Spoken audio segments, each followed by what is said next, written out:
மனிதருடைய மனதை ஆட்டுவிப்பது பயம். மனிதன் வாழ்வில் எப்போதும் பயத்தை தோற்றுவிக்கிறான். அனைவரும் வாழ்வில் ஒரு வழியை தேர்ந்தெடுப்பர். அந்த செயல் கூட மன பயத்தின் அறிகுறியே ஆகும்.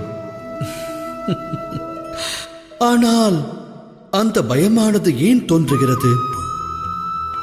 சிந்தித்ததுண்டா?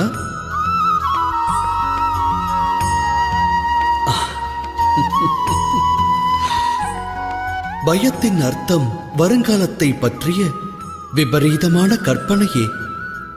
காலத்தை கட்டுப்படுத்துவது யார்? அதை கட்டுப்படுத்துவது நாமோ நமது விரோதியோ அல்லது இன்னொருவரோ கிடையாது.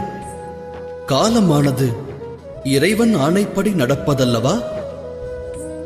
அவ்வாறு இருக்க தமக்கு ஒருவர் இன்னல்களை விளைவிக்க திட்டங்களை வகுப்பார் என்றால் உண்மையில் அவரால் தமக்கு இன்னல் விளைவிக்க இயலுமா?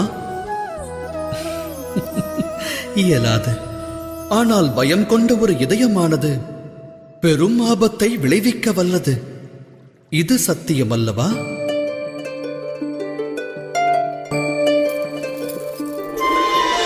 விபரீத வேளையில் பயம் கொண்ட மனது தவறான முடிவை எடுக்கிறது.